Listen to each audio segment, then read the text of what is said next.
kita ingin mengadakan sebuah perbandingan antara jemaat di Makedonia ataupun Filipi dan di jemaat Korintus mengenai kondisi spiritual dan hal memberi serta bersukacita. Mohon buat perbandingan ini dan beri kami pelajaran-pelajarannya.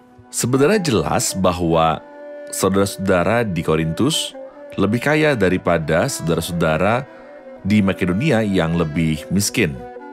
Saudara-saudara di Korintus memiliki pengetahuan dan karunia-karunia yang meningkat. Kita telah membaca bahwa saudara di Makedonia yang disebutkan adalah jemaat-jemaat di Filipi, Berea, dan Tesalonika memiliki karunia-karunia yang berlimpah, seperti jemaat-jemaat yang ditemukan di Korintus. Namun terlepas dari itu, kondisi spiritual yang ada di jemaat Filipi sudah meningkat. Sampai-sampai ketika ia menulis kepada mereka surat kepada jemaat di Filipi, surat sukacita, tidak sekalipun ia menyebut kata dosa. Sementara ada dosa di Korintus.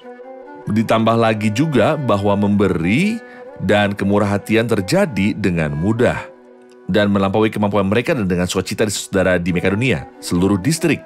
Sementara di sini jelas bahwa ia membangkitkan saudara-saudara di Korintus sekali atau dua kali. Karena dalam surat pertama ini yang beritahu mereka dalam pasal 16, pasal terakhir dalam surat itu bahwa ia ingin agar mereka pada hari pertama minggu itu untuk mengesampingkan, mengumpulkan karena mereka ingin makmur sehingga tidak akan ada lagi pergumulan-pergumulan uang saat ia datang. Ia tidak puas dengan itu. Tapi ia mengutus 3 orang pria dan Titus ada di antara mereka untuk mempersiapkan pelayanan ini.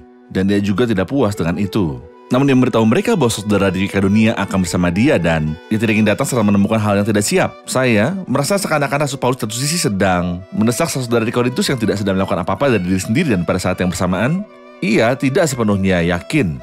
Ia tidak yakin bahwa mereka akan memberi. Jadi dia memberitahu mereka bahwa saudara-saudara di Makedonia akan datang dan bertanya kepada mereka apakah mereka siap. Yang memberitahu mereka perkataannya 3 kali. Jadi saya pikir, saudara, ayat bahwa pelajaran dapat kita pelajari dari hal itu adalah bahwa keadaan spiritual yang benar tidak didasarkan pada kelimpahan pengetahuan. Saudara Tesalonika tidak memiliki banyak pengetahuan tentang fakta sederhana seperti kedatangan Tuhan untuk pengangkatan atau rapture.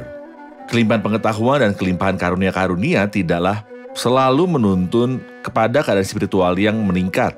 Dan keadaan spiritual yang meningkat adalah hal yang menciptakan sukacita dan kemurahan hatian serta menciptakan kesalahan segalanya. Jadi semoga Tuhan beri kita sebab persekutuan yang mendalam dengannya.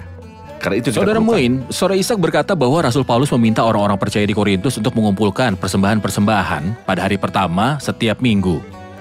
Dan untuk menyimpannya sampai Rasul Paulus atau orang yang ia utus datang untuk mendapati persembahan itu siap.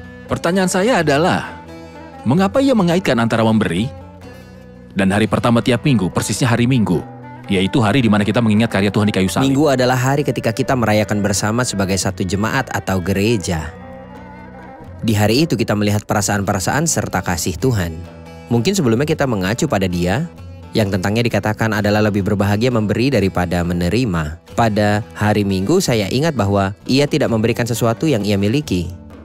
Namun Ia berikan dirinya sendiri serta menyerahkan nyawanya di kayu salib. Dan ini menghasilkan dalam diri kita perasaan bahwa kita harus berikan sesuatu untuk membalasnya. Untuk membalas satu pemberian dengan memberi, kasih dengan kasih. Ketika kita menyimpan persembahan-persembahan ini, kita tidak perlu mengumpulkan pada saat kita membutuhkan.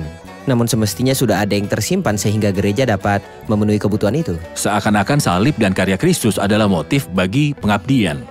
Ketika saya berdiri di kayu salib dan ingat akan karya Kristus di kayu salib, ini menghasilkan di dalam saya kerinduan-kerinduan untuk mengabdikan hidup saya. Dan bahkan mengabdikan uang saya kepadanya. Benar. Saya juga berpikir, saudara, ayat bahwa seharusnya semua saudara seiman ada pada hari pertama setiap minggu. Pada setiap awal minggu ia mengatakan itu dalam 1 Korintus pasal yang ke-16. Jadi ia mengira keadaan normal adalah bahwa semua saudara-saudara akan berkumpul pada hari pertama setiap minggu. Jadi sudah itu hari ini adalah kesempatan bagi mereka semua untuk berkontribusi.